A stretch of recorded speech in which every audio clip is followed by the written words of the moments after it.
Welcome back to Solomon Walden. Today we're diving into a topic that hits close to home for many families. Why some family relationships become disconnected. You know, in my line of work, I see it all the time. Good people who love each other, but just can't seem to bridge that gap. If you're finding it tough to connect with your loved ones, stick around. We'll break down the common causes and offer some insights on how to address them. Let's get started. First up, let's talk about poor communication. Effective communication is the cornerstone of any strong relationship. And when it's lacking in a family, well, misunderstandings and emotional distance can easily set in. It's like driving a car with your eyes closed. You're bound to hit a few walls. You see, when you're not talking openly and honestly with your family, it's hard to stay connected. It's like you're speaking different languages. You think you're saying one thing, they hear another. Next thing you know, you're at each other's throats and nobody knows how it even started. Now, I'm not just talking about talking for the sake of talking. I'm talking about really communicating, listening to each other, understanding each other's points of view, being present in the conversation. And here's the thing, folks, it's not always easy to communicate effectively. Sometimes it takes effort. Sometimes it takes swallowing your pride and really trying to see things from the other person's perspective. But I guarantee you, the effort is worth it. Because when you can communicate effectively with your family, you can build bridges instead of walls. You can resolve conflicts peacefully. You can create a more loving and supportive environment for everyone. Next, we have busy lifestyles, the modern-day epidemic that's quietly eroding family bonds. Look, today's world is fast-paced, there's no doubt about it. And between work, school, extracurricular activities, and social commitments, it's easy for family time to get squeezed out, pushed aside, forgotten. We tell ourselves it's just for a season that we'll make it up to them later. But the truth is, all that busyness comes at a cost. It can lead to less quality time together, fewer shared meals, fewer heart-to-heart conversations. And that, my friends, can drive a wedge between family members. You see, when you're constantly on the go, you miss out on those little moments that make up a family's history. The inside jokes, the shared memories, the simple act of just being present with each other. Now, I'm not saying you have to give up your life to spend every waking moment with your family, but you do have to be intentional about making time for them. Schedule it in if you have to, make it a priority, because at the end of the day, those relationships are the most important thing in life.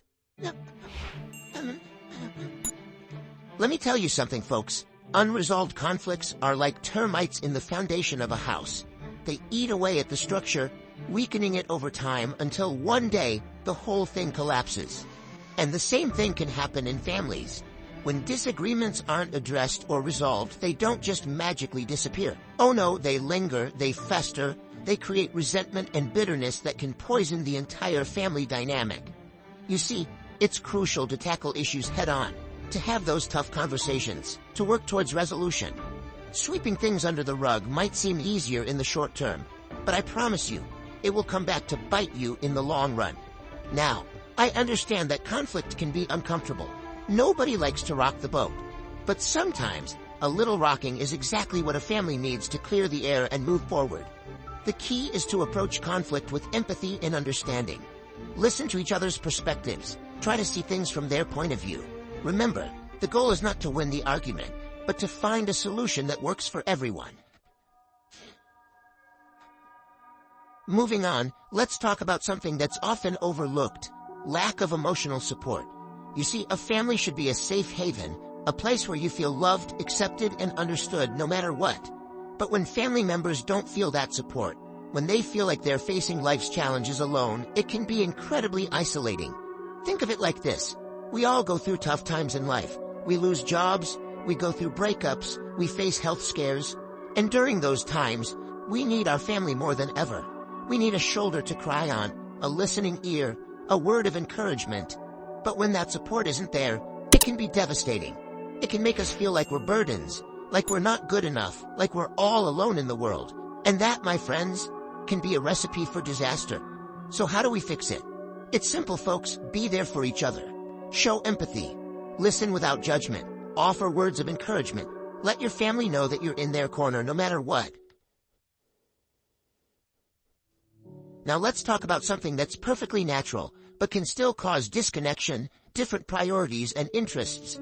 Look, as families grow and evolve, it's inevitable that their individual members will develop their own unique passions and pursuits. And that's okay. In fact, it's healthy. But here's the catch. If everyone's so focused on their own goals and activities that they forget to nurture those shared experiences, it can create distance. It's like everyone's on a different train track, heading in different directions. You see, families need to have common ground.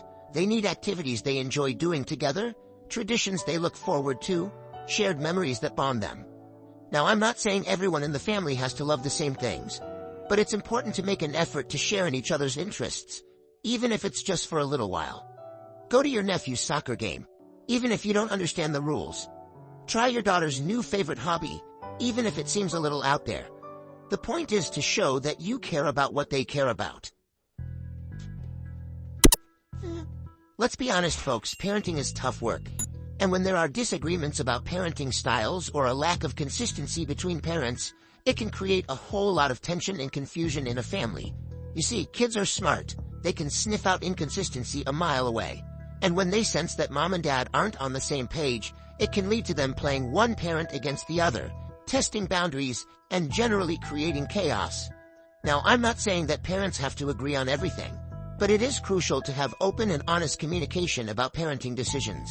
Talk to each other, respect each other's opinions, and try to come to a compromise that works for both of you. And here's a little secret. It's okay to admit when you're wrong. It's okay to change your mind. The most important thing is to present a united front to your children and to create a stable and loving environment for them to thrive in. You know, sometimes the most painful kind of disconnection isn't caused by arguments or disagreements, but by something much quieter and more insidious. Absence. Now, this absence can be physical. Maybe a parent travels a lot for work, or a child goes off to college, or it can be emotional. Maybe a family member is struggling with depression or addiction, and they're just not emotionally present, even when they're physically there. And here's the thing. Absence, whether physical or emotional, creates a void in a family. It's like there's a missing piece of the puzzle. And no matter how hard you try, you just can't seem to make it fit. So what can you do? If the absence is physical, find ways to stay connected. Schedule regular phone calls, video chats, even just send each other silly texts or emails. The important thing is to maintain that connection, even when you're physically apart. If the absence is emotional, it's a little trickier. But the first step is to acknowledge the problem and to offer support. Let your loved one know that you're there for them, that you care, and that you want to help.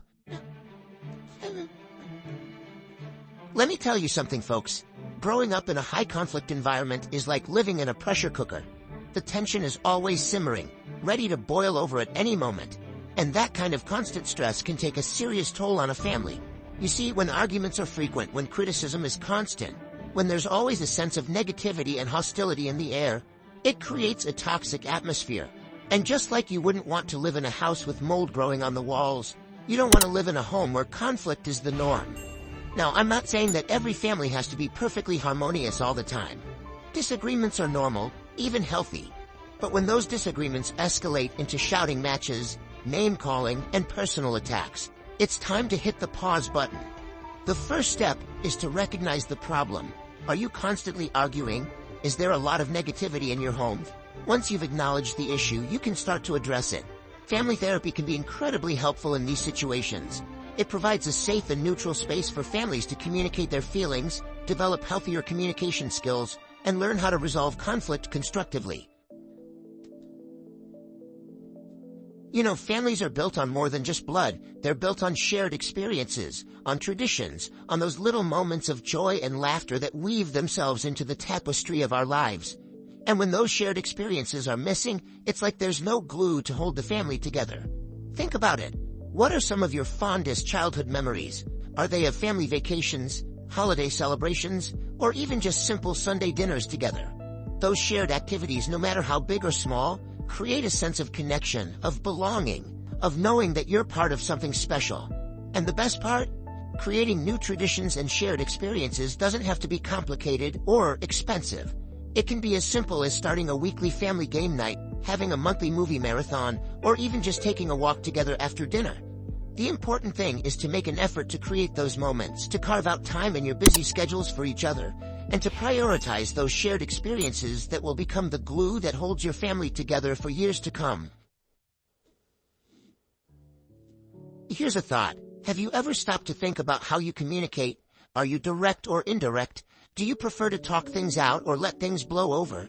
Now think about the people in your family. Do they communicate the same way you do? Chances are, they don't.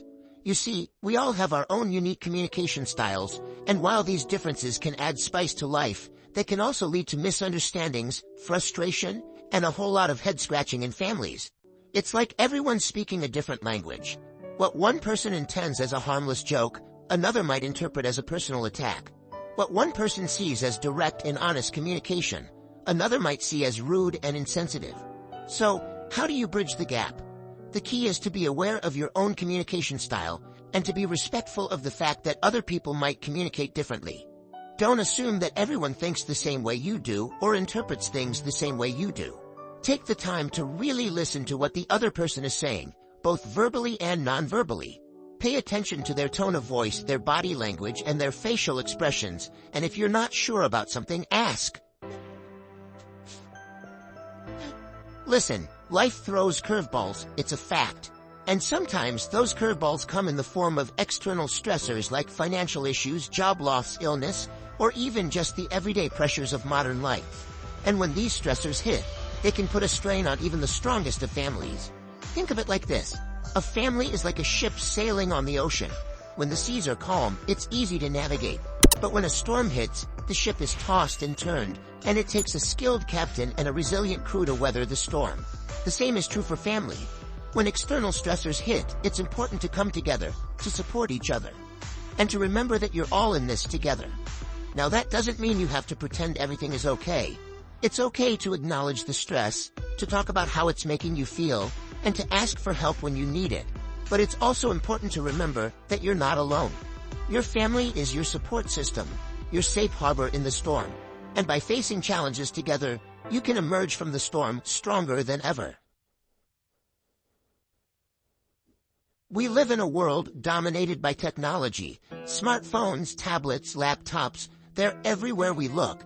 And while these devices can be incredibly useful, connecting us to the world in ways we never thought possible, they can also be incredibly distracting, especially when it comes to our relationships. Think about it. How often do you find yourself sitting at the dinner table with your family, everyone's eyes glued to their phones? Or how about this? How often do you find yourself scrolling through social media, completely oblivious to the people around you? You see, technology has a way of creeping into our lives and stealing those precious moments of connection. It's like a silent thief, robbing us of the joy of genuine human interaction. Now, I'm not saying that technology is inherently bad, but it's important to use it in moderation and to be mindful of how it's affecting our relationships. Make a conscious effort to put down your phone, to turn off the TV, and to really engage with the people around you. Have those face-to-face conversations, share those laughs, create those memories that will last a lifetime. Look, understanding these causes is the first step toward improving family relationships. It's about recognizing the cracks in the foundation and being willing to do the work to repair them. By addressing these issues, you can work towards a more connected and supportive family dynamic. Remember, families are a lot like gardens. They need constant care and attention to thrive. But with a little effort, you can cultivate a beautiful and lasting bond with your loved ones. If you found this video helpful, give it a thumbs up and don't forget to subscribe for more content like this. Share your thoughts and experiences in the comments below. I'd love to hear from you.